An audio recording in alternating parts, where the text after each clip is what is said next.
Sorry, I don't know if you have noticed the little banner above.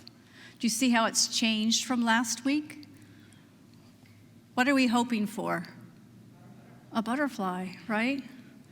And so, thanks to Ryan, we're going to be able to watch this happen each week we'll watch it transform.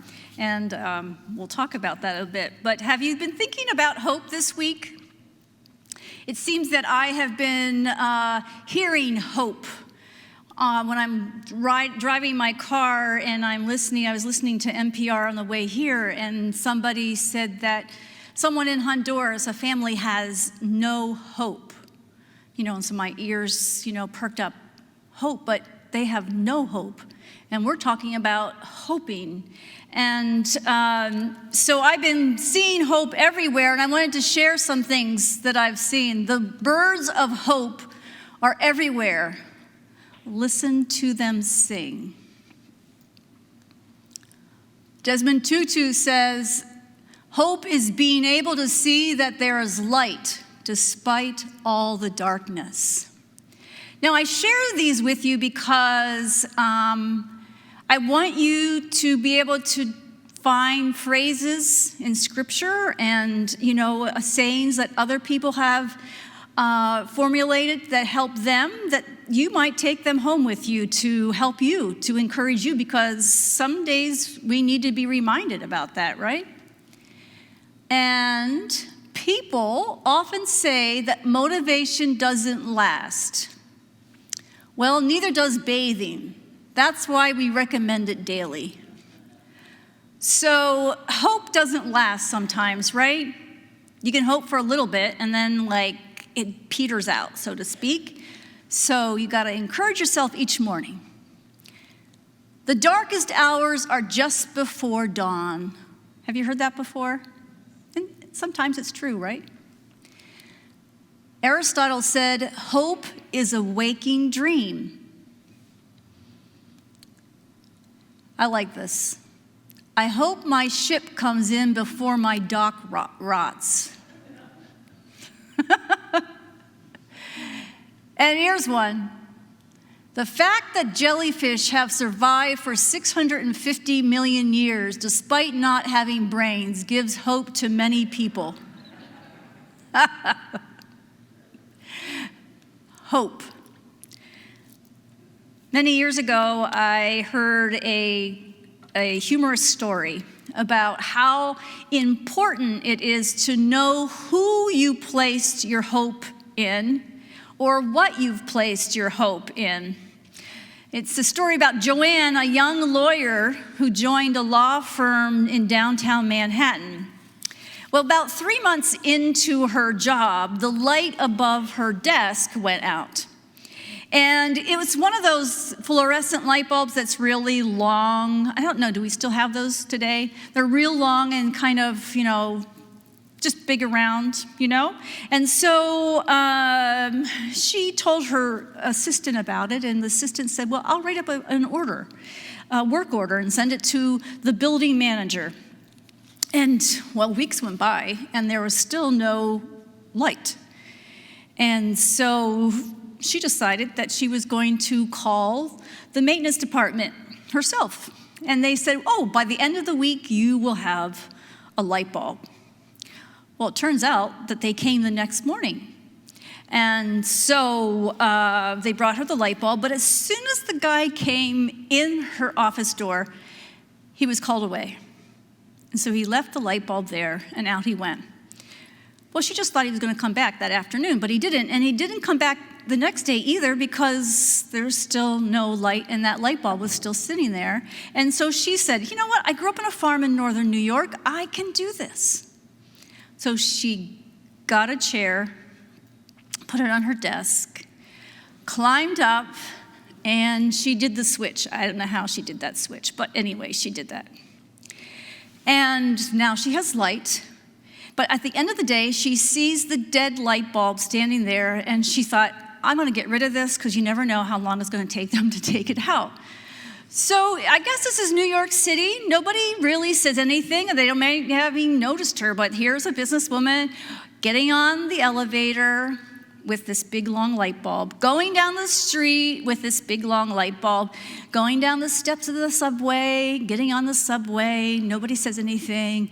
But when she gets in the door, she stands, of the subway, she enters, and she stands with her light bulb in one hand, and she grabs a hold of the pole. You know, if you've been in a subway, you have to hold on sometimes because it jiggles. So, all's fine. And then the doors open for people to get on the next stop, and someone takes a hold of the light pole, of the light. Oh, okay.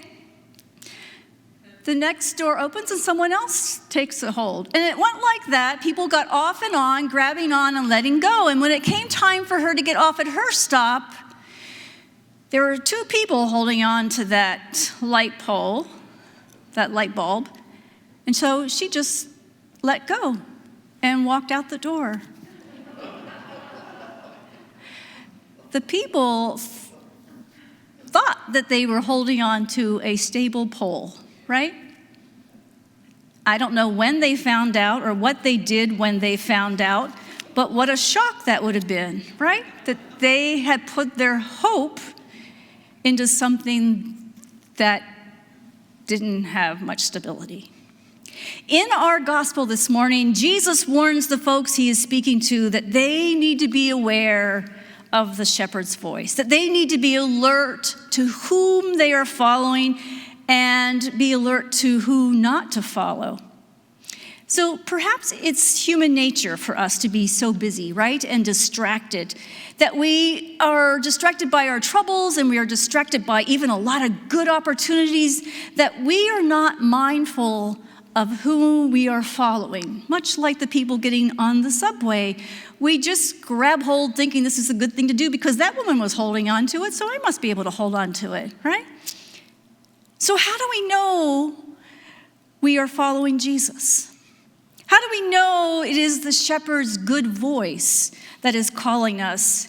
How do we know, how do we think that we are doing the right thing? Well, I think one of the main aspects of knowing Jesus' voice is, in fact, mindfulness, stillness. Psalm 48:10 says, "Be still and know that I am God." Be mindful that I am God. Be still. But it's difficult for us to be still, right? To still our bodies and to still our minds. And yet it seems that in order for us to learn just about anything, we need to slow down and focus on the fundamentals. I think that goes for animals too. Don't we settle our dog before we do something? When we have to settle ourselves. And in our case, it's important to begin with breath, breathing in the breath of God, being aware that God breathes in us, and listening to God's voice, listening for God's voice that is telling us, you are a beloved child of God. And then we are to follow the basic directives from God, which is to love God with all our heart, soul, and mind, and to love our neighbor as ourselves. In fact, if someone is asking you not to love your neighbor, then it's a good indication that they are not representative of the Good Shepherd. In addition, we will need to get to know the Good Shepherd. We need to have a bond with the Good Shepherd. And so the good place to start would be to read and to meditate. What does the Good Shepherd say? A great place to start is Matthew 5, 6, and 7, Jesus' Sermon on the Mount, that tells us how to love and how to get along with everyone. For some reason, it is easier for us to just follow the list of do's and don'ts that some churches have determined what it means to be a follower of Jesus. I don't know about you, but even today I hear people say, to be a Christian, you cannot play cards, you cannot dance, you cannot do this, you cannot do that, right? And yet I think that list can be helpful in some ways, but really the list misses the point. Jesus came so that you and I can have life. And so each of our neighbors, near and far, those down the street, those in the street, those we haven't met around the world, are called to thrive. That's what Jesus came for. The point would be, are you and your neighbors experiencing love? Are you experiencing and are you sharing the Jesus type of love?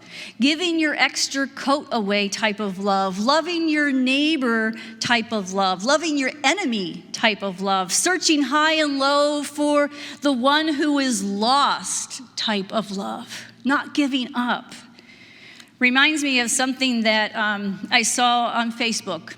A Catholic priest friend of mine from seminary. We didn't go to the same seminary. He went to the seminary across the street, but Father Greg loves to, we still communicate. And so there's this long trench, and it looks like it's somewhere in England to me, but there's this long trench, and there's a sheep that head first into this trench. And they're trying to pull the sheep out with its leg, with a strap of some sort. And it's a video. So they're working hard at this. All of a sudden, the sheep pops out and trots off and looks happy, but immediately goes further down, headfirst into the trench. And so the guy is back again trying to pull the sheep out. That's you and me, right? Jesus is helping us go on that path, helping us experience love, joy, and peace, and gentleness, and kindness. But they're so easy for us to go off and lose hope. And we need that once more of our Good Shepherd to pull us out again. If we are following the love the Lord your God with our heart, soul, and mind, and loving our neighbor as ourselves, then we all can experience hope.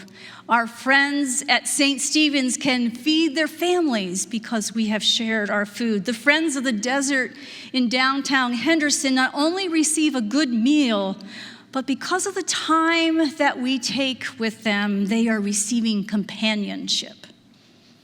They are experiencing a loving presence.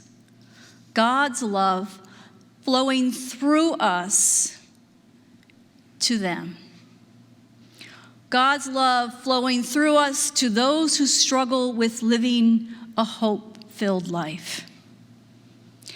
We need to be alert to who may need that a bit of attention. The love factor is so very important because we have the space within us. The space that can only be filled with love, with God, who is love. A couple of weeks ago, I shared that fear has a way of sounding convincing until you hear your soul voice. And I think that this will go along well with us determining, am I really hearing the Good Shepherd speaking to me, or is that something else? Is that fear? Or whatever else you want to call it. The fear voice will evoke anxiety, whereas God, the Good Shepherd voice, nurtures peace. The fear voice is louder, whereas the Good Shepherd's voice is softer. The fear voice is intrusive, whereas the Good Shepherd's voice is courteous. The fear voice is exclusive, whereas the Good Shepherd is hospitable. And the fear voice is hurried, pushing you to make the decision fast, whereas the Good Shepherd is patient. Our Good Shepherd, Jesus, is the one that we can put our hope into. Our hope is built on Jesus, the solid rock. Amen.